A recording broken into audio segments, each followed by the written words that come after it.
O nosso convidado de hoje não precisa de apresentação. Julgo que António Barreto é uma das figuras mais conhecidas dos portugueses há muitos anos, há mais de 40 anos. Há mais de 40 anos que ficou conhecido, teve o seu nome em todas as paredes do país, na altura de Lé Barreto, numa altura em que era ministro, mas além disso também é conhecido pela sua obra académica, é conhecido pela sua atividade política, é conhecido pela sua atividade cívica e é também conhecido pelo que escreve, não sei há quantos anos, mas desde muito novo, nos jornais, nas revistas, pela sua reflexão.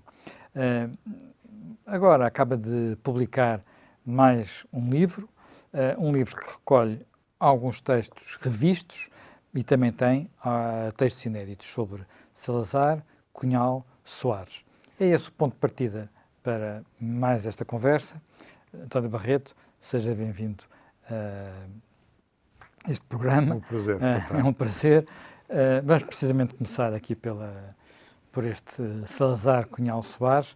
Diz que são as três figuras que de alguma forma marcaram as mais importantes do século XX português e diz que eles são responsáveis pela mais desastrada de todas as descolonizações. Eu pergunto-lhe, não são também responsáveis de alguma forma por aquilo que nós hoje passamos a vida a queixar-nos, que é o atraso português? O atraso? Sim. Não. Então um governou quase 50 anos. Acho que o outro foi à oposição durante, 30 desses 50 anos. E o outro foi, como também diz, a pessoa mais importante, o que marcou a democracia, o que é a marca da nossa democracia. O atraso português é muito antigo, é mesmo uma entidade, é um lugar comum e é um mito da história e da política portuguesa e do pensamento em Portugal, pelo menos desde o século XVIII ou mesmo antes, mas sobretudo desde o século XVIII. Os primeiros que se podem chamar economistas ou equiparados, desde os primeiros escritos, depois no final do século XVIII, na Academia, no que veio a ser a Academia das Ciências de Lisboa, e durante o século XIX, e já lá estão historiadores, economistas, gente que tinha pensamento público a falar no atraso português, o atraso da agricultura, o atraso das indústrias, o atraso das universidades, o atraso da ciência foi um dos motivos para a atuação do Marquês de Pombal, por exemplo. Já há textos do Acúrcio das Neves a falar no atraso português, e é verdade que nos últimos 200 anos ficaram muito marcados pelo atraso. As causas desse atraso são muitas, muitíssimas. Claro, mas agora, no século XX, para virmos ao século XX propriamente dito, o Salazar tem alguma responsabilidade, certamente, mas, a meu ver, não tem a responsabilidade dele principal, não é a de ter fabricado ou construído o atraso. A principal responsabilidade dele, a meu ver, é de, através das suas políticas e da sua governação, que foram 40 anos, não ter aproveitado as oportunidades e não se ter desenvolvido mais rapidamente. Era possível, já nos anos 40 e 50 sobretudo, era possível ter avançado mais depressa, ter desenvolvido mais. Ele deu alguns sinais de uma real vontade de modernização, mas o grande problema do Salazar era o controle. Sem o controle político, sem o controle absoluto por parte dele, ele não queria aventuras, ele não queria nem América, nem Europa, nem liberalismo, nem crescimento industrial, nem capitalismo, nem oligopólios. Ele queria mandar. Ele queria que a sociedade seguisse o seu ritmo de pensamento, de estudo, de expectativa. Ele não dava margem nenhuma, mesmo a fiéis, industriais fiéis. E assim, apesar de tudo, no final, mesmo no fim, lá deixou abrir alguma coisa com a entrada na EFTA. Anos 60. Eu disse 40 e 50, ele trava, dá sinais de que quer promover ou fomentar algumas infraestruturas, sobretudo. Os primeiros planos de fomento começam nessa altura. O primeiro plano de fomento é indiferente. O segundo e o terceiro é que vão ter alguma importância a seguir. Acaba de construir o aparelho corporativo que não existia antes, que demorou imenso tempo a ser ereto, se pode dizer assim. Acabou a construção das famosas juntas, junta das frutas, junta dos vinhos, o Instituto dos Oleaginosos, o Instituto do Bacalhau. Cada produto importante para a economia portuguesa, para a exportação, para a importação ou para a produção, tinha o seu próprio Instituto de Coordenação Económica, como se chamavam. Tudo isso só está pronto e construído nos anos 50. Alguns projetos importantes de estradas não autoestradas, mas de estradas, de barragens, linhas de elétrica, de centrais de produção elétrica, as primeiras indústrias de químicos, de adubos, etc., nascem nessa altura. É aberta a porta à siderurgia, ao desenvolvimento dos cimentos, mas tudo isso é muito lento. Muito disto podia ter sido feito antes, ou com mais liberdade, ou com mais concorrência entre os empresários. E, aliás, todos os grandes empresários do salazarismo, se pode dizer assim, os Champalimous, os Melos, os Espíritos Santos, os Ferreiras da Silva, todos eles se queixavam do intervencionismo, do dirigismo, da contenção. É verdade que também todos eles depois iam aproveitar muito do condicionamento industrial, das políticas de condicionamento. Apesar de alguns deles terem feito coisas para romper com isso. Salazar fizeram coisas. Champalimau entrou algumas vezes, ele próprio entrou algumas vezes em choque. O Champalimau tentou romper com isto, ao mesmo tempo que queria aproveitar do proteccionismo para o aço, para a siderurgia. Ele queria ter dimensão em Portugal e nas colónias, em Angola, que era muito importante, para ter dimensão, e ele precisava de proteccionismo. Ele precisava da proteção do Estado, ao mesmo tempo que não queria proteção do Estado para os planos em que não precisava. A grande burguesia, o mundo, os grandes empresários, os grandes industriais do salazarismo, muitos deles são bastante esquizofrénicos. Querem o que lhes convém e não querem o que nos convém, com certeza. Mas nisso, muitas vezes deles são liberais de manhã e são corporativistas e proteccionistas à tarde. E não nos libertamos dessa sina, por assim dizer, porque vivemos, passaram, enfim, penso agora 50 anos que Salazar morreu e não temos industriais, empresários que tenham do Estado uma visão radicalmente diferente. Há muito poucos. É provável que haja nas camadas mais jovens, jovens industriais ou jovens empresários, que, sobretudo, talvez mais nos serviços do que na indústria, que haja gente com novas ideias e que queira ter mais concorrência, mais abertura ao mundo. Mas tem sido muito difícil. Apesar de que, curiosamente, a meu ver, os gestos que mais condicionaram o crescimento económico e o desenvolvimento em Portugal foram sempre gestos de abertura com o exterior. A adesão à EFTA, à Associação Europeia de Livre Comércio, no final dos anos 50, arranca os anos 60 e é o maior corrente de ar fresco na indústria portuguesa. Vêm dezenas de grandes indústrias europeias que se vêm instalar em Portugal, evidentemente aproveitar as condições de força de trabalho muito baratas e a ordem e a segurança que interessa sempre aos capitalistas internacionais, mas os eletrodomésticos, a têxtil, são desenvolvimentos muito importantes que alteram radicalmente o panorama económico português. De 1961, 62 até 74, são 12 anos, mas... Sim, nós temos vários anos a crescer mais de 10% ao ano. Pode ser uma década, pode-se chamar eu chamo-lhe a década dourada, a década de ouro da economia portuguesa. Nunca, nem antes nem depois, jamais a economia portuguesa cresceu tanto. Só voltamos a ter anos, enfim, um período mais curto, mais concentrado no tempo e não tão, digamos, não tão espontâneo, porque já havia subsídios europeus, quando entramos na União Europeia. Parte dos anos 80 para 90. Tivemos também uma nova década em que, uma vez mais, foi a associação ao estrangeiro, via a União Europeia, via redução dos preços. O dólar baixou o custo, o petróleo baixou de custo, as matérias-primas baixaram de custo, as taxas de juros baixaram, tudo parecia fácil.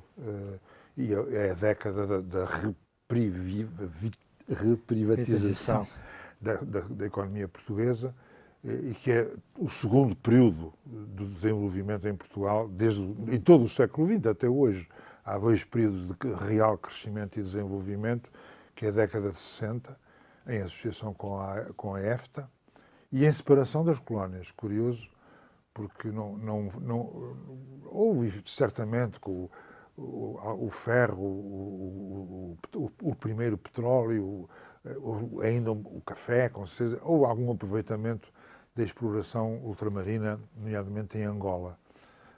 Mas não contribuiu muitíssimo, não foi o grande contributo para a expansão, para o crescimento económico português, foi a Europa, não foi a Europa. Eu gostava de voltar novamente a essa questão da abertura de Portugal, do crescimento, mas antes, ainda sobre Salazar, Cunhal, Soares, há uma coisa curiosa, que era, de alguma forma, Salazar era admirado pelos conservadores e reacionários europeus como sendo um exemplo, como sendo alguém que teve um sucesso extraordinário. Cunhal, às vezes dizia-se dele, se Cunhal tivesse nascido noutro país, se tivesse sido um francês, o Partido Comunista Francês não teria tido o Torres, teria tido o Cunhal, teria sido outra coisa. E Soares, enfim, Soares era o exemplo de quem era o Kerensky. Né? Ele não foi o Kerensky, ele não foi derrotado como o Kerensky. Portanto, seriam, por assim dizer, políticos maiores que o país. Podemos dizer isto? Eles tiveram os três os seus momentos de glória internacional, sim. Mas em quantidades, apesar de tudo, quantidades muito suaves. Os portugueses são muito carentes de afetos internacionais, e eu conheço gente da direita que diz que o nosso Cunhal é melhor que os outros. E gente de esquerda que não ou mais bonito, se for mesmo. E gente de esquerda que não se importa nada de dizer que o nosso Salazar era melhor que os outros. O Salazar teve algum prestígio em círculos muito conservadores, nacionalistas, reacionários, sim, europeus. Pequenos, mas apesar de tudo. Círculos pequenos, apesar de tudo. Círculos muito pequenos, é. Depois, para os grandes dirigentes democráticos europeus, desde os antes da guerra, desde do Blum em França até mais tarde o Adenauer, o de Gaulle, o de Gasperi italiano, depois os Willy Brandt e os Schmidt. Esta gente não gostava muito, para não falar do Churchill, além disso, não gostavam muito do Salazar, achavam-no tacanho, rústico, provinciano, o que é mais ou menos tudo verdade. O facto de ele não ceder à democracia e aos direitos fundamentais. Agora, o Salazar tinha um grande trunfo, para já tinha paz. Entre os anos 35 e 50 teve paz. E depois tinha o Império. O Império sempre foi um motivo de atração dos europeus, mesmo dos que estavam a perder os seus impérios. Os britânicos e os holandeses e os franceses, que estavam nessa altura, começaram a perder os impérios um bocadinho antes da guerra e, sobretudo, depois da guerra, tinham como uma espécie de inveja ou de ciúme ou interesse no Império Português e no ultramar português.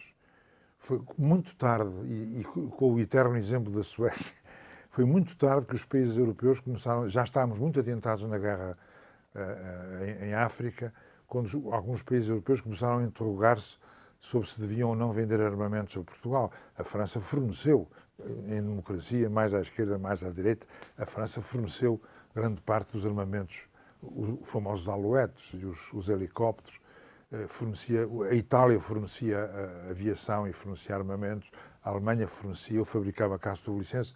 E, portanto, a Europa teve uma atitude ambivalente.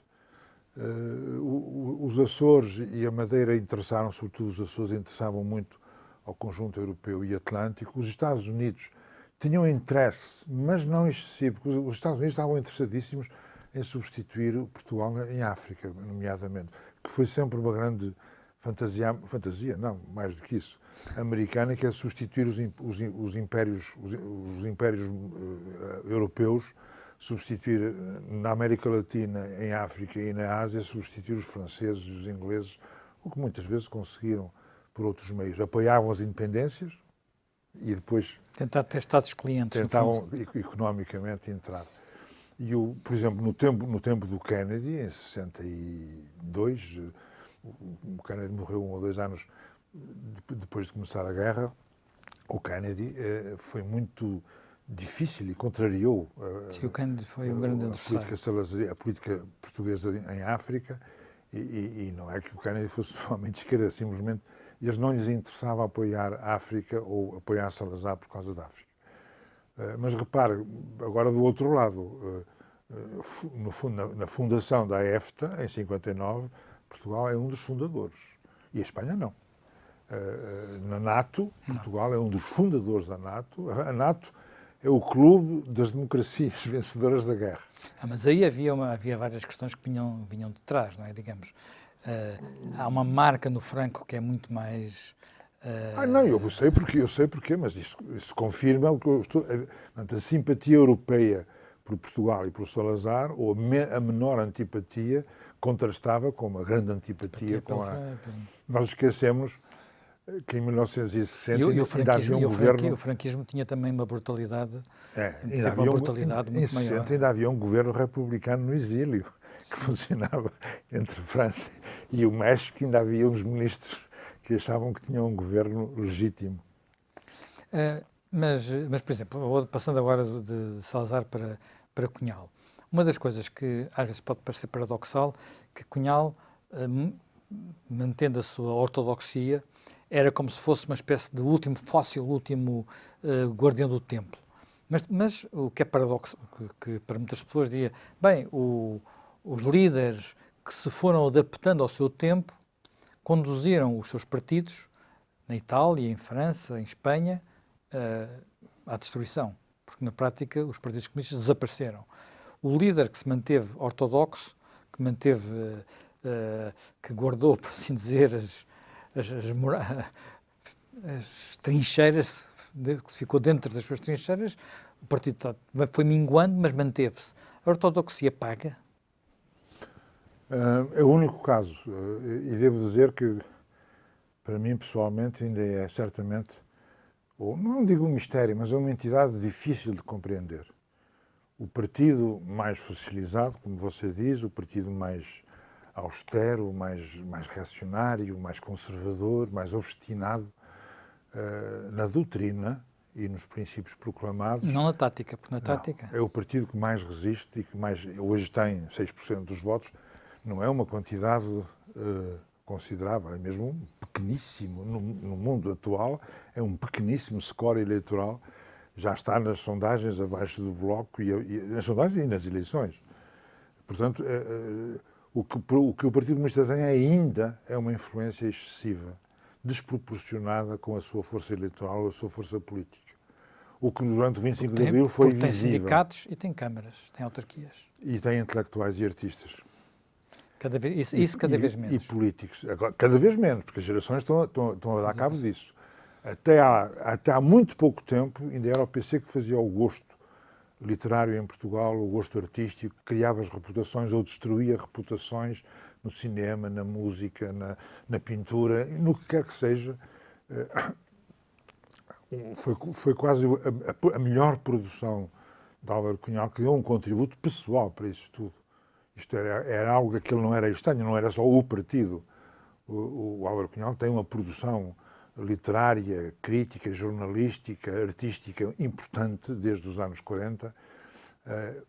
E é o sítio que é o melhor exemplo de duas ortodoxias fechadas, que é a ortodoxia do Estado Novo salazarista e a ortodoxia do Partido Comunista na oposição. Eu estou-me a lembrar de houve uma luta terrível no final dos anos 50 para Portugal. Os portugueses queriam ter um prémio Nobel e metade do país apoiava o Quirino Ribeiro, que era o Partido Comunista. E a outra metade apoiava o Miguel Torga, que nunca foi salazarista, mas como não era comunista, era considerado da situação. E então havia abaixo assinados nos jornais, e eu sou a favor do Torga, eu sou a favor do Quirino Ribeiro. E a linha de ruptura era clara e evidente. Quem era a favor do Partido Comunista criou o Quirino Ribeiro. Dizer, não serviu para nada, nem sequer eram candidatos, ninguém ligou nada a esse assunto, mas em Portugal houve uma verdadeira campanha eleitoral. O grande sucesso... No final ganhou o Partido Comunista com José Saramago. É como ao futebol, jogam muito bem duas equipas e no final ganha a Alemanha. Exatamente.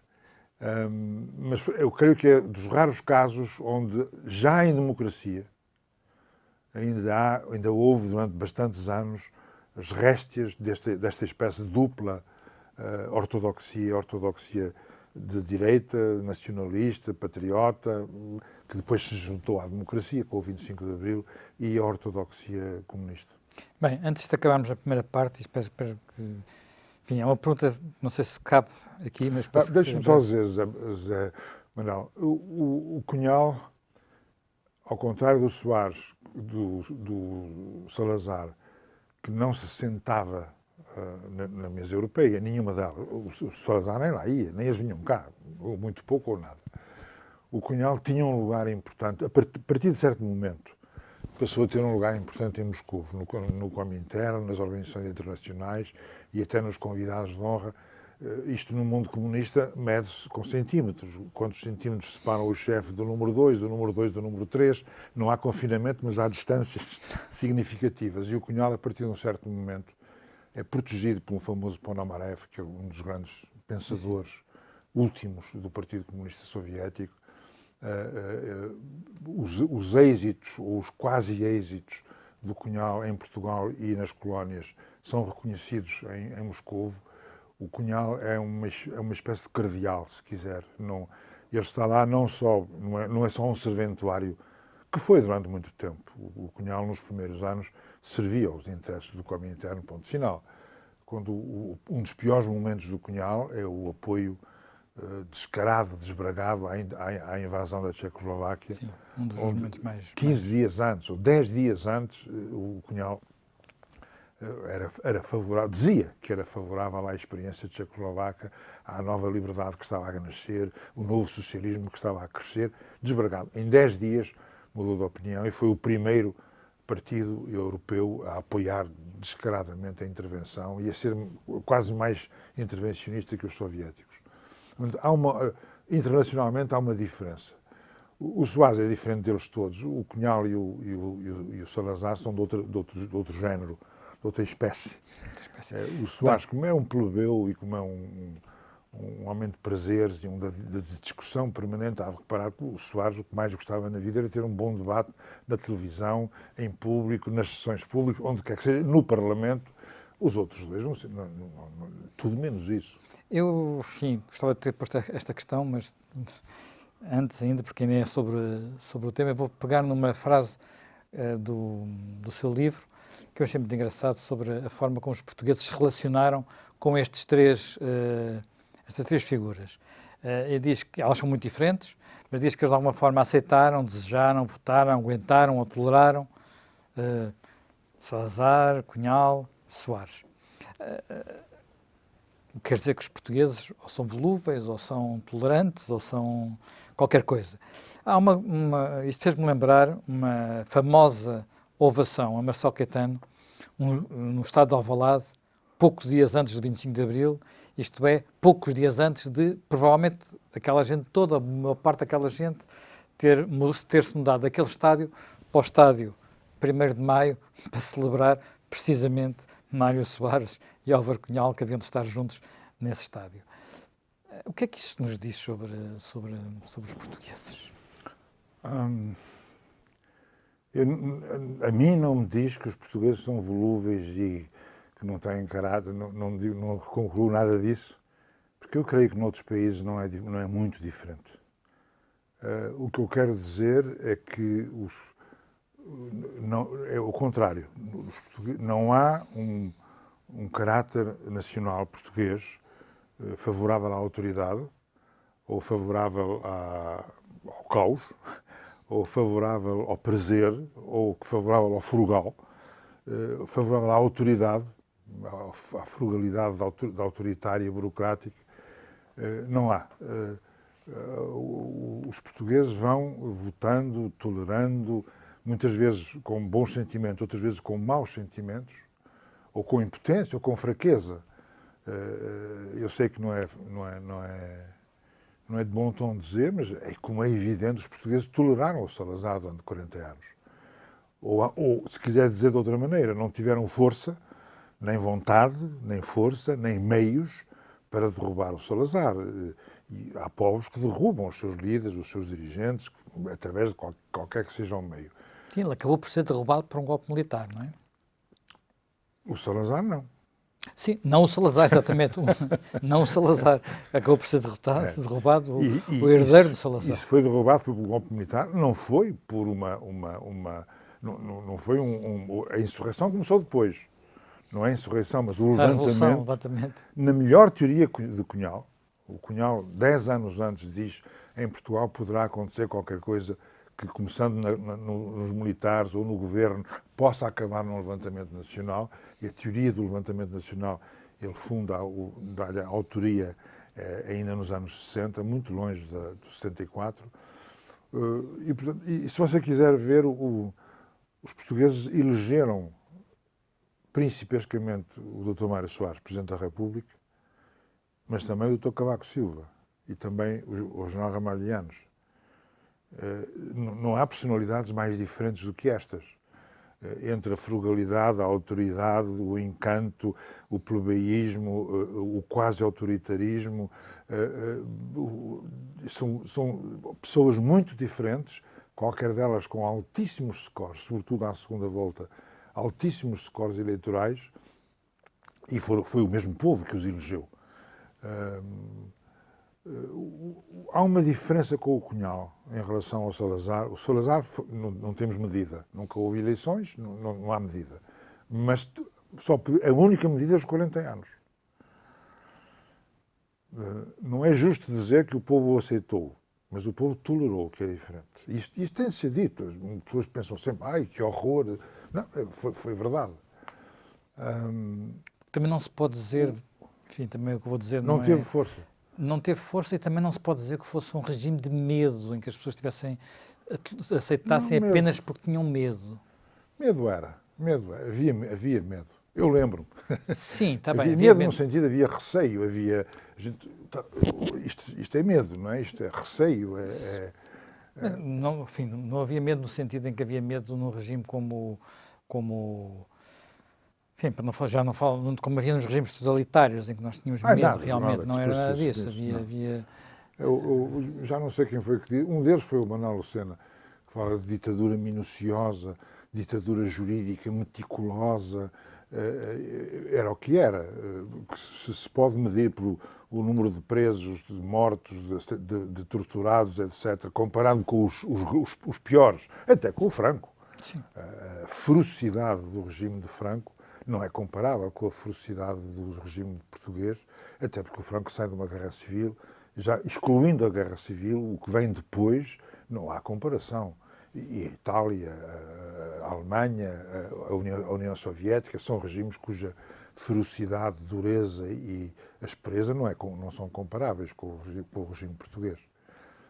O Dr. Cunhal nunca teve nada que se parecesse como a força nacional e a duração. O Dr. Cunhal nunca exerceu o poder. Estive num governo 3 ou 4 vezes ali à saída de 74, geralmente era ministro sem pasta e estava ali... Foi sempre ministro sem pasta. Foi sempre, para fazer os equilíbrios. Mas o Dr. Cunhal, curiosamente, já morreram os 3, desde que morreu até hoje, o Dr. Cunhal tem mais adeptos verdadeiros, crentes, do que Salazar e Soares. Soares não tem muitos adeptos, não tem adeptos. O Partido Socialista comemora, como antigamente se comemorava o António José de Almeida. Cunhal teve um funeral muito mais participado do que o funeral de Mário Soares. Foi. O Dr. Mário Soares está a atingir o grau dos republicanos no antigamente. Fazia-se a romagem ao António José de Almeida de vez em quando, ia-se ao cemitério do Afonso Costa, etc. E o Soares não deixou crentes. O Salazar também não. Deve haver 3 ou 4 fantasiosos que são ainda salazaristas, é possível. Eu não os conheço.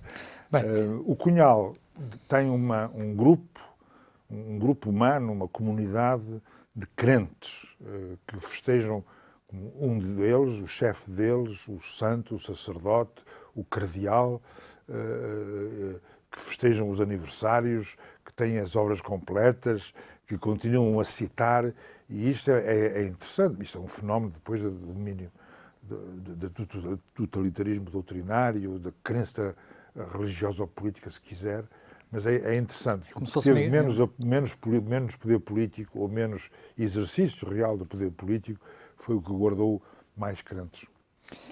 Bem, vamos mudar de tema e vamos mudar para os tempos que vivemos, para estes tempos de pandemia. Ia fazer uma pergunta, até relacionada com algumas palavras que disse Bernard-Henri Lévy, que esteve agora em Lisboa, deu umas entrevistas, publicou um pequeno livro. Eu faço-lhe a seguinte pergunta: tem medo do medo da pandemia? Tem medo das consequências do medo na sociedade? Tenho receio, sim. Quando começou esta epidemia, logo mesmo no princípio, eu escrevi um artigo em que se chamava mesmo O Medo. E a primeira linha era essa: com certeza que tenho medo. Eu acho que o normal é ter medo. Não, o normal é ter medo. Agora, medo do vírus. O problema é ter medo das consequências do medo. O medo nos faz como desde que o medo deixa de ser só receio, que implica precaução, cautela, cuidado, etc. E passa a ser uma espécie de pavor, em que você vive, dorme e está acordado a pensar nisso. A partir daí entramos no domínio do pavor, e é mau conselheiro, porque o pavor gera o egoísmo, gera a irascibilidade, gera autoridade, só tem maus resultados. Se na sociedade se instala medo nesse sentido, eu receio ou temo as consequências. Estou otimista só num sentido. Eu continuo cético em relação à capacidade portuguesa e europeia de ultrapassar esta crise. E acho que cheira-me que vai durar ainda mais tempo do que se pensa e ter mais consequências ou mais consequências negativas daquilo que se pensa, nomeadamente económicas, sociais, etc. Mas eu creio que o fenómeno medieval, pelo menos mítico, a peste negra, a peste bubónica, eu creio que o mundo, pelo menos ocidental, que o mundo que vai ultrapassar isso. Se houver suficiente discussão pública, se houver suficiente liberdade, se você esconde o que é mau, você está a prestar um mau serviço, seja à liberdade, seja à cura. Se você mostra o que é mau e pode debater o que é mau, as más consequências, a má situação, você alarga os meios de intervenção e os meios para ultrapassar isso. Mas vamos ver o seguinte, por exemplo, agora houve muito um consenso, houve muita ideia de que era necessário, pelo menos aqui em Portugal, como que fazer desaparecer a política, no sentido do conflito, por causa da pandemia. E de repente temos menos conflito político, ou a ilusão de menos conflito político, e uma grande unidade dos dois maiores partidos, do governo e do presidente, e talvez alguma dificuldade em contestar e em discutir. Isso é positivo? Acho que foi errado. Acho que foi um caminho errado. Neste sentido, se eu estou convencido, e digo isto modestamente, eu não faço parte daquele grupo de cidadãos que sabem tudo sobre tudo relativamente à pandemia. Só sei algumas coisas, e muito pouco. Agora, que estou convencido que houve uma má gestão política da pandemia, não tenho dúvidas sobre isso. Houve informação a mais, informação inútil a mais, para apagar os receios, contrariedades, contradições a mais, dentro das esferas públicas, das esferas técnicas, tecnocráticas, científicas, políticas, etc. Que haja contradição é natural, num caso destes. Que haja duas opiniões diferentes, mas que haja uma vontade acelerada, primeiro, de dizer que está tudo bem, que foi a grande marcação dessa má gestão política. Depois, a mudança rapidíssima de temperamento e de caráter, otimismo, ceticismo, pessimismo, outra vez otimismo. Depois, a utilização desbragada da propaganda para tentar tratar do assunto. É raro ouvir alguém da autoridade dizer o que quer que seja, sem ter pelo menos 3 ou 4 frases congratulatórias: nós fizemos, nós vamos fazer, nós estamos a fazer, nós fizemos. Isto deu, a meu ver, má gestão política. Uma das consequências foi esta espécie de desaparecimento do conflito político que deve existir e que faz falta, a meu ver, faz falta hoje, do afrontamento político, o que permite mais erros. Quanto menor for o afrontamento político, maior são as possibilidades de errar no ponto de vista da gestão. Houve uma oscilação entre otimismo e pessimismo, entre euforia e ceticismo, que foi muito prejudicial. Estou convencido que, por exemplo, o desconfinamento foi precipitado, foi mal gerido, tal como o confinamento eventualmente excessivo. Aqui, um dia, talvez daqui a uns meses, talvez daqui a 1 ano, 2 anos, não sei, um dia vamos ter meios e possibilidade e conhecimentos mais rigorosos para saber exatamente tudo quanto se passou. Mas a minha convicção hoje é que houve muito mais gestão política. O próprio Presidente da República, que tinha um pouco mais de liberdade de escolha e de ação relativamente a isto, deixou-se, a meu ver, enredar, primeiro no otimismo desbragado. Eu creio que ele é um dos autores do milagre português, da utilização da frase do milagre português, mesmo com algum humor ou com alguma... mas, obviamente, que ele pôs a palavra milagre e Portugal. Teve sistematicamente um comportamento muito patrioteiro e muito nacionalista, o que nem sequer é próprio dele. Foi qualquer coisa que foi tirado da cartola recentemente. Associou-se ao governo de uma maneira excessiva. O governo passou a ser cúmplice do Presidente e o Presidente cúmplice do governo.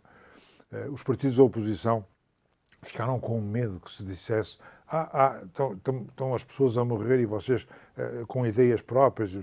E, portanto, houve esta espécie de ansiedade, de retração de toda a gente, e acho que foi negativa, porque permitiu mais erros. Até porque houve uma coisa que eu acho que foi novo, talvez... Não, acho que não foi talvez, foi mesmo novo. Há uma ideia errada nas pessoas de que os cientistas e a ciência é infalível. E a ciência são hipóteses, muito boa parte da ciência são hipóteses, não são certezas. E desta vez isso devia ter-se tornado claro. E houve muitas vezes a percepção de que a política tentava passar a pasta aos cientistas, como se dissessem: bem, está aqui a ciência, nós não temos muito a ver com isto. Quando a ciência, neste caso concreto, e nós sabemos, enfim, quem foi seguindo a ciência deste procesto, que a ciência tinha muito poucas certezas e continua a ter muito poucas certezas. E isto talvez fosse uma altura até de ser mais didático sobre estas matérias. Não posso estar mais de acordo. A ciência vai avançando, vai apalpando e vai errando. Cada conquista da ciência normalmente custa 5, 10, 20, 50 erros puros cometidos. E em tudo isto, se nós começarmos a contar relativamente à máscara, às luvas, às pomadas e aos desinfetantes, estar em espaço social ou não, a estratégia sueca, a estratégia tchecoslovaca, tudo isso, e vê-se rapidamente, tudo isto foram fundamentos científicos, também políticos. E o que mostra que a ciência... Então hoje discutimos a hidrocloroquina. Diga? Ainda se discute a hidrocloroquina, ainda se discute os tratamentos. Tratamentos. Portanto, isso é totalmente verdade e deveria ter havido, até das próprias autoridades, a capacidade de dizer à ciência digam tudo o que têm a dizer, como hipótese. E vamos considerar como hipótese, como experiências. Acontece que na política tem-se assistido, lamentavelmente, ao fenómeno parecidíssimo com o que aconteceu com os incêndios, por exemplo, que é remeter para os técnicos coisas que nem sempre são técnicas, que também são políticas. E nisto o nosso governo, e não é o único, alguns governos europeus têm tido uma grande arte em afastar das suas responsabilidades o que faz parte das suas responsabilidades e remeter para os técnicos. Bem, tenha sempre receio de uma declaração política sobre o que quer que seja que comece. Dizem os últimos estudos, esta frase é terrível, porque a palavra estudos quer sempre dizer que é um ponto de vista científico inabalável. Uma questão só sobre esta matéria e que me fez um pouco impressão. O que se passou em Lisboa. O que se passou em Lisboa não terá sido, de alguma forma, sinal de que nesta região, o que se passou em Lisboa passou-se às portas da capital, mas não dentro, em zonas que eu diria de sobre-representação política e sobre-representação mediática. Zonas pobres.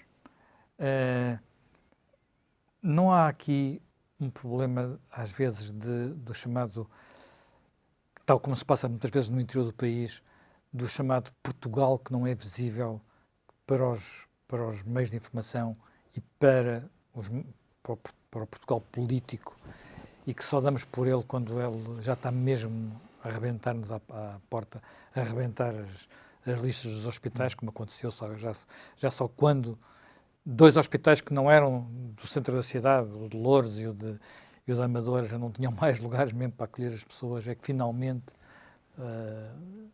houve alarme. É bem capaz disso. O poder político interessou-se mais pelos centros,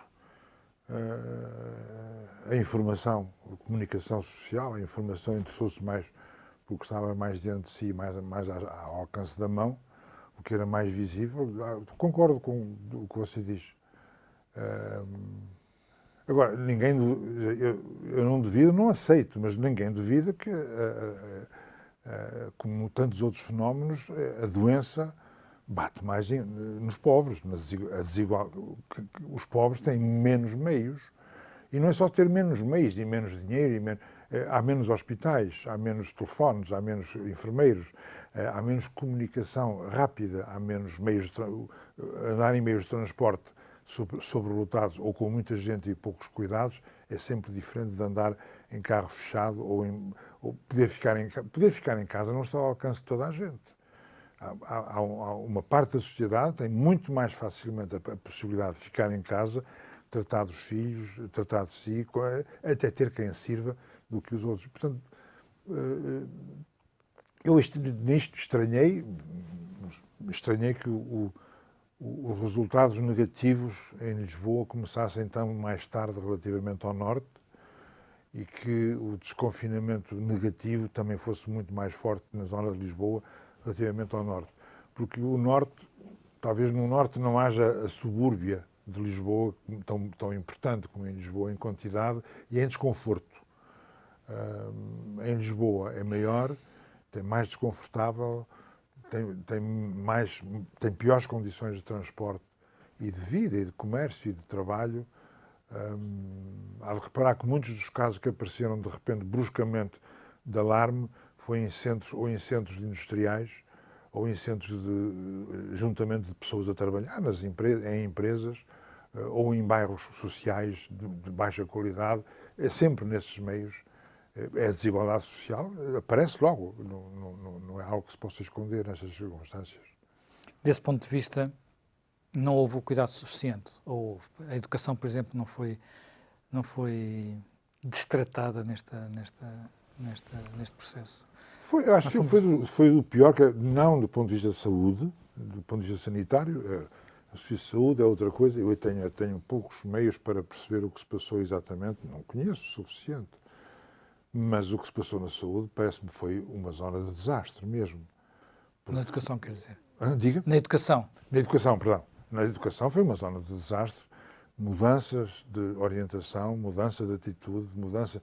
Você não pode mandar as crianças para casa e tirá-las da casa e pô-las em casa e pô-las nas escolas, em qualquer altura, de um modo ou do outro, e não pode, por isso, simplesmente dizer a partir da manhã as escolas estão fechadas, sem ter qualquer espécie de solução preparada, ou mesmo de emergência. É uma coisa tão complicada, tão difícil, e acho que foi, certamente, do setor mais mal gerido até hoje, foi o setor da educação.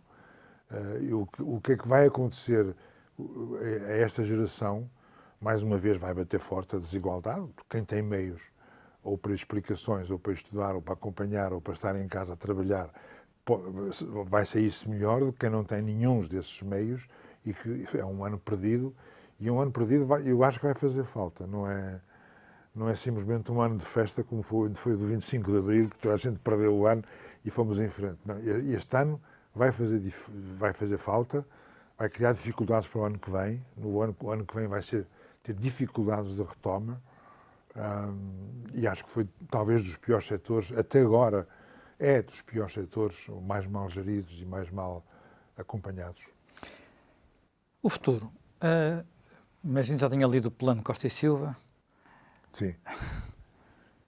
É um plano ou é um catálogo, como foi dito por alguns críticos?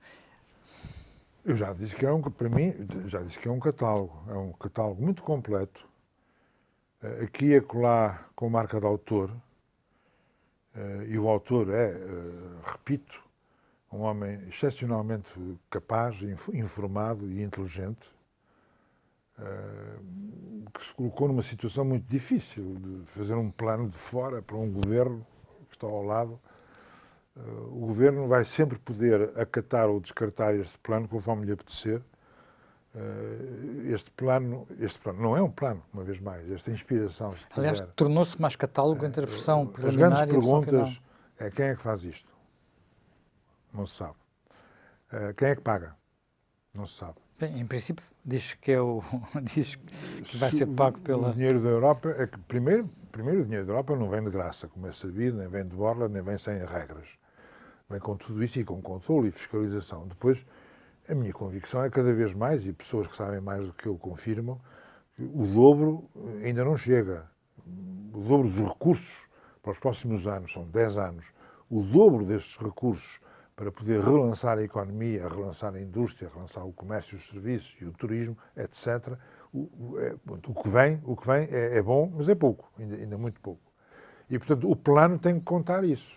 E tem que tomar decisões sobre a intervenção pública e privada, que atualmente não se sabe se vai haver intervenção de capitais estrangeiros, capitais internacionais. Capitais portugueses não existem, não há. Praticamente não há capitalismo português, não há capital português. E, portanto, o plano tem de incluir a identidade de quem é que faz isto, quem é que se ocupa do ponto de vista financeiro, económico, comercial, empresarial, social, sindical, tem que saber quem é que se faz. Isto exige uma preparação política, partidária, social, enorme, e que eu ainda não vi, pode ser que tenha a ser preparada em recato. Mas eu acho que já tinha chegado à altura de começar a fazer debates muito sérios, no Conselho Económico e Social, por exemplo, debates muito sérios entre partidos. No Parlamento ou fora dele é indiferente. No Parlamento não houve nada ainda. Diga? No Parlamento não houve nada e vai fechar para férias. Nada. Até agora nada.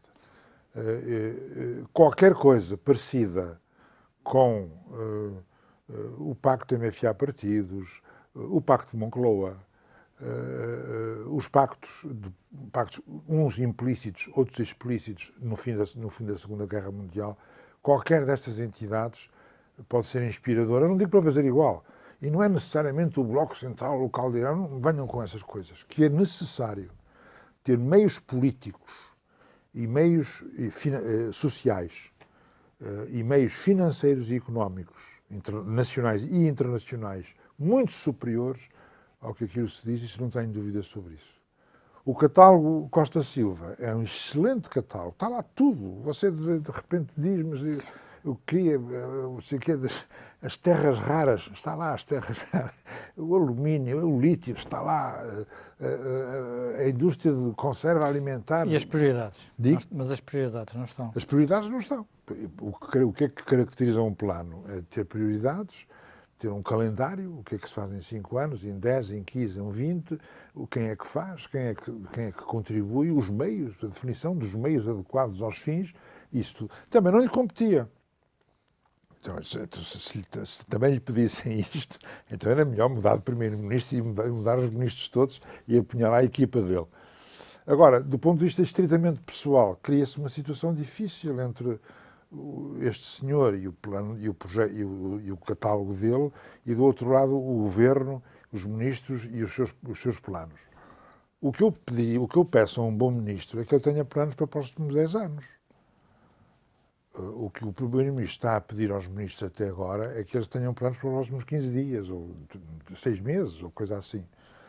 Será que ele tem uma intenção de fazer uma grande remodelação em setembro, outubro, até antes do fim do ano?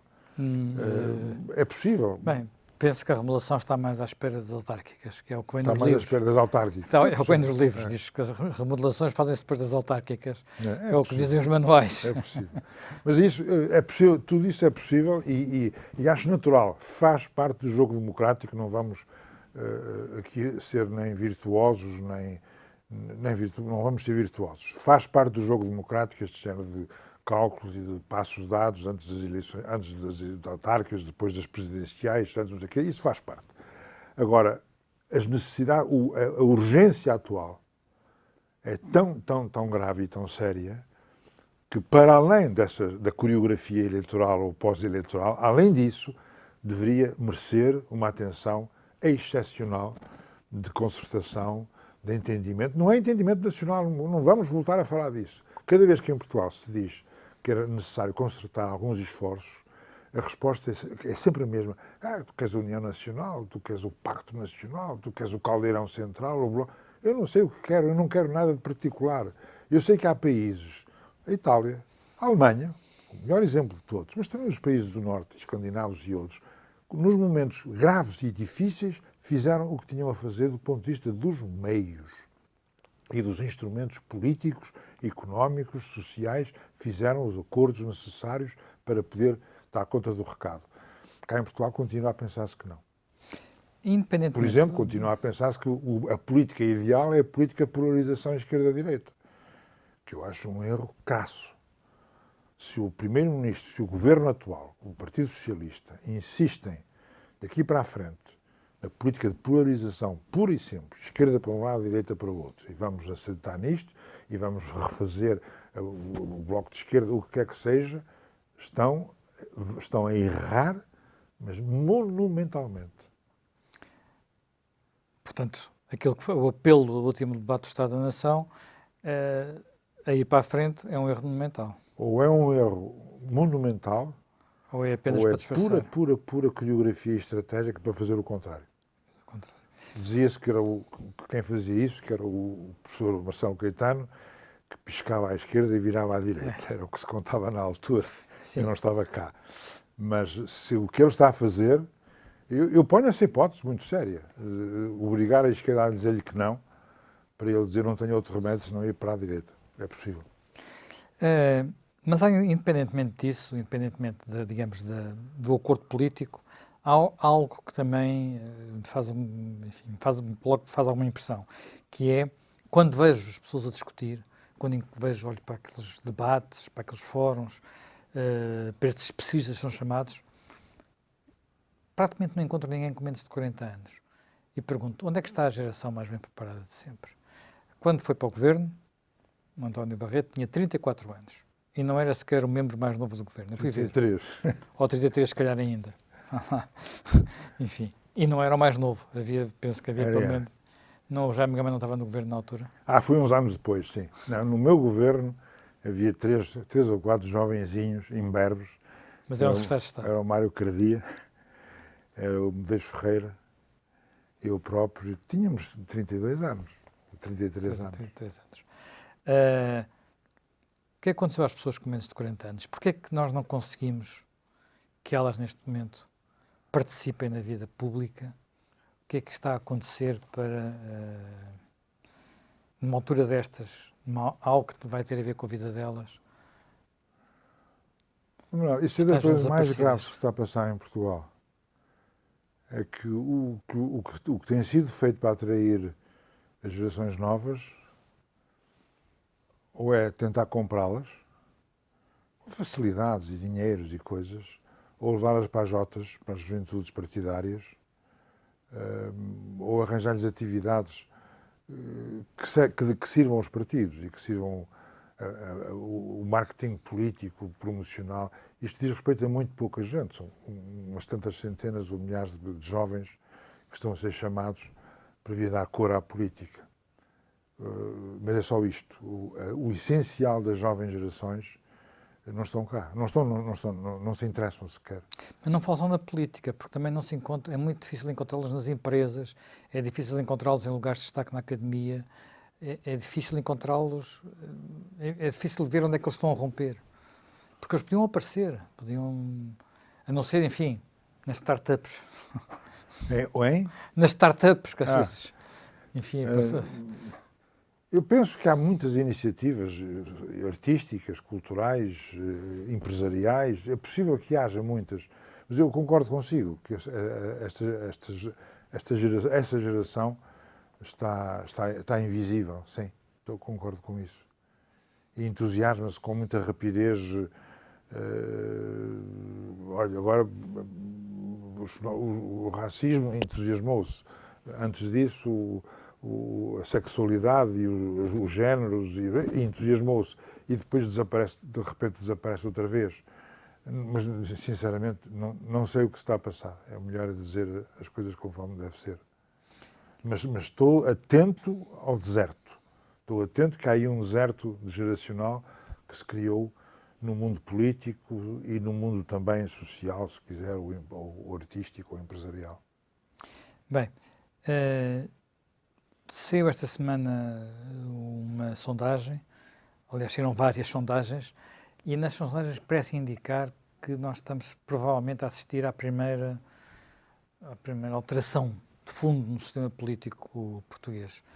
O CDS pode estar a desaparecer, o PCP de facto está a entrar no eclipse, ou a confirmar-se o seu eclipse, e há 3 novos partidos que a pouco e pouco estão a afirmar-se. O mais importante deles é o Chega, mas também o PAN e a Iniciativa Liberal. É normal? É o que se esperava? Ou há aqui qualquer coisa de estrutural? Os outros partidos vão vir atrás? O PS e o PSD vão vir atrás disto? Eu acho que é normal. A minha surpresa até agora é que não tivesse vindo antes. Porque se você olhar para a Europa, há um país ou dois onde a velha terminologia partidária se mantém.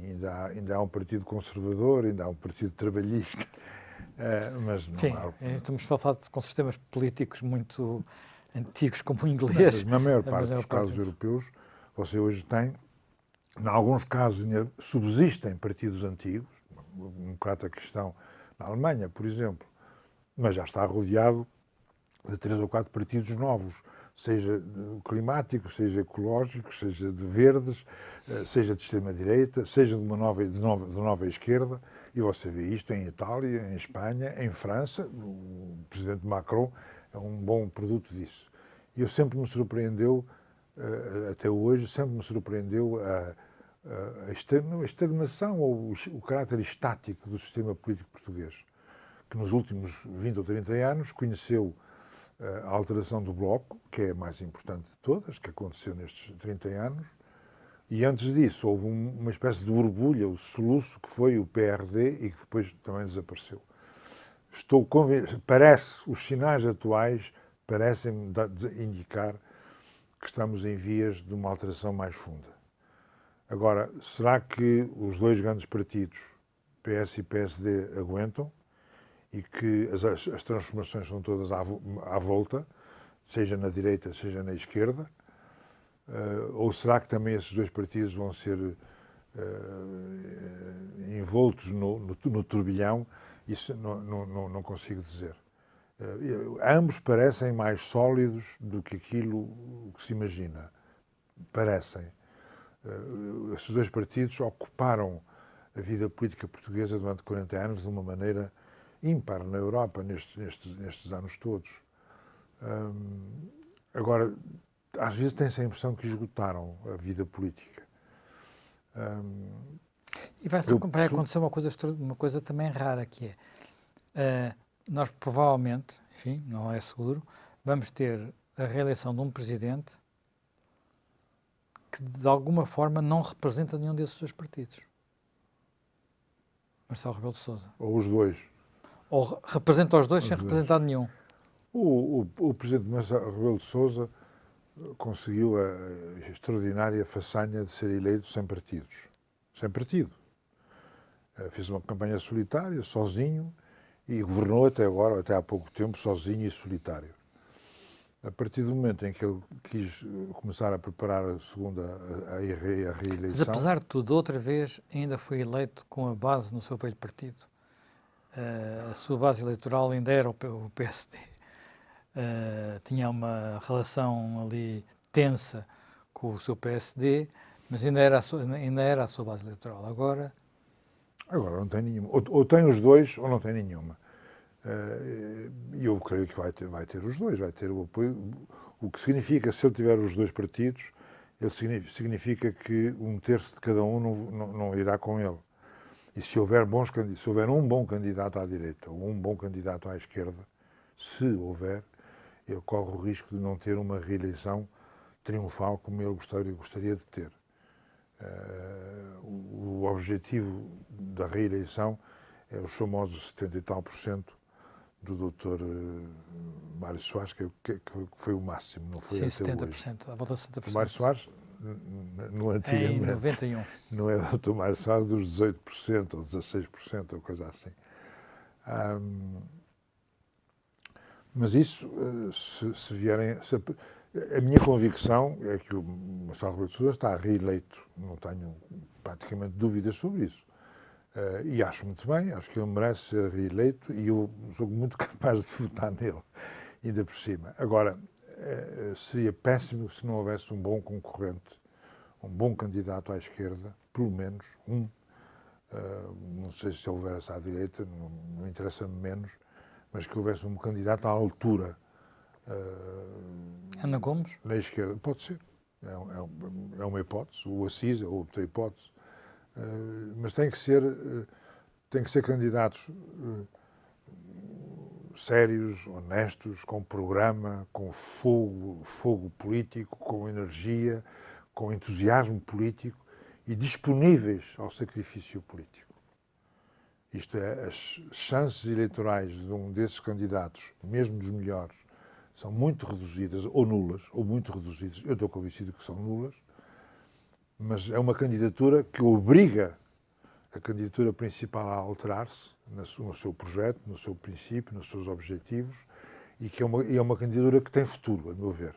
Mesmo é um sacrifício, mas que tem futuro para mais tarde. Rui Rio acha que vai chegar Primeiro-Ministro? Não. Ele acha que sim. Ele acha que vai chegar lá por desgaste de António Costa. Vai estar lá, acha que lhe basta estar no sítio certo até... Acho que não. Acho que ele não conseguiu transferir para o plano nacional uma outra virtude que ele afirmou, que ele exibiu no município do Porto. Até porque, eventualmente, essas virtudes não são transferíveis. Exigem uma linguagem diferente, um caráter diferente, uma maneira diferente. Ele não conseguiu. ele hesita entre a afabilidade e a autoridade de uma maneira incompreensível, não se percebe porquê. O gesto da diminuição ou da redução dos debates parlamentares revelou uma natureza, para mim, absolutamente surpreendente. Porque ainda por cima ele não precisava. Que o António Costa tenha aderido a essa ideia, acho lamentável, acho mesmo lamentável, mas é um primeiro-ministro que está exausto, está cansado, está pesado, ele quer ter um pouco mais de agilidade para pensar, para vir a recuar, para poder saltar. Eu percebo que um primeiro-ministro exausto cometa uma asneira destas. Eu não aceito a asneira, mas percebe-se que no líder da oposição... Mas ele defendia esta ideia, porque ele já a tinha defendido publicamente. Sim, mas que o... Você diz que o António Costa defendia esta ideia de... Sim, defendeu publicamente em 2012. Já tinha defendido. Em 2013. Mas, então, portanto, já nem sequer é cansaço do primeiro-ministro. Já vem de trás. É pena, realmente pena. Que o líder da oposição, que tem ali uma arma excelente para fazer o que tem a fazer, até para conduzir o seu grupo parlamentar, até para dar unidade àquele grupo parlamentar que não tem. O grupo parlamentar do PSD está estragado, está arruinado, quase, praticamente arruinado. E que ele tenha colaborado, ou desejado, ou colaborado nesta decisão, que eu acho que é uma das decisões mais lamentáveis de toda a democracia portuguesa, em 40 anos. Quando tudo levava a crer que era preciso aumentar o número de debates, melhorar o número de debates. Você podia fazer muitas coisas para reduzir certos tempos, certas capacidades de intervenção, você podia especializar cada sessão em assuntos diferentes. Os partidos falavam todos, mas de uma maneira diferente, menos tempo, retorquiam rapidamente, não havia aquelas longas intervenções. Havia muita maneira de você alterar o debate parlamentar para melhor, porque o nosso debate parlamentar é pobre, é crispado, é mal criado, tem mau feitio, aquilo não serve para grande coisa. Basta ver, hoje em dia, com a televisão pode-se ver, vejam os debates parlamentares em 30 países europeus e ocidentais, talvez haja também um ou outro mau, é possível. Mas veja-se a diferença de qualidade, de tom, de interesse destes debates parlamentares em relação a Portugal. Ora, quando tudo levava a crer que se poderia melhorar o debate parlamentar, dar-lhe força, dar-lhe sintonia com a população, o que quer que fosse preciso fazer, ou rigor, não, em vez disso, encontrou-se a solução mais fácil, foi a cirurgia. Então vamos acabar com isto. Acho que foi lamentável. Para terminar, durante muitos anos considerou a justiça portuguesa um dos nossos maiores cancros, um dos nossos maiores problemas. Apesar de tudo, concluiu-se a acusação a José Sócrates, concluiu-se a acusação do caso BES. Concluiu-se a acusação a José Sócrates, sim. Vamos ver se vai a tribunal ou não. Estamos, apesar de, com muito tempo, muito demorado, e concluiu-se a acusação do caso BES. Melhorou a sua opinião? É um passo importante termos feito pelo menos essas duas investigações até ao fim? Eu só mudo de opinião se vir em tempo útil os casos resolvidos. Porque a acusação é só uma parte da cena. Agora vamos ter que ter, depois da acusação, os recursos, a instrução, a acusação, todos os procedimentos que vão mostrar, a meu ver, vão mostrar a justiça no seu melhor ainda, que é na capacidade dilatória, de adiar, atrasar, recuar, progredir, atrasar, etc. No seu pior ou no seu melhor? Diga? No seu pior ou no seu melhor? No seu pior. No seu pior. No seu melhor é no que é mais especializado. Estou contente que tenham terminado algumas das acusações, duas em todo o caso, não é? O Marquês e o caso BES. Sim, não sei como se chamava o caso BES, tinha um nome qualquer. Demoraram tempo a mais, muito tempo a mais. Sofrem ainda da ideia de que é preciso fazer mega processos, que é uma ideia, a meu ver, errada, onde muitas destas coisas podem ser divididas em vários processos, com vários tempos, mesmo que haja ligações entre as coisas. mantém todo um universo quase obsceno de utilização das escutas, de utilização do segredo de justiça, de deturpação das normas do segredo de justiça. Tudo isso continua conforme estava, assim, conforme sempre esteve. Porque não são só nem os ministros que tratam desse assunto, nem só as raparigas da fotocópia, ou os rapazes da fotocópia. Não são sobretudo eles. Não são sobretudo esses. E, portanto, essa dimensão continua de pé, o que faz parte muito mal. Não se percebe porque é que há dois únicos juízes na instituição criminal, não se percebe uma grande parte da polémica e da controvérsia entre estes dois juízes, entre estes juízes e a Procuradoria, entre os magistrados judiciais e o Departamento Central, entre os judiciais e o Departamento Central e o Ministério Público, este universo que está sempre à beira da guerrilha processual, está inteirinho lá. Agora, temos duas acusações, finalmente, muito bem.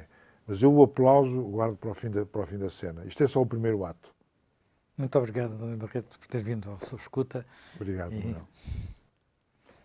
Parabéns por este mais um livro.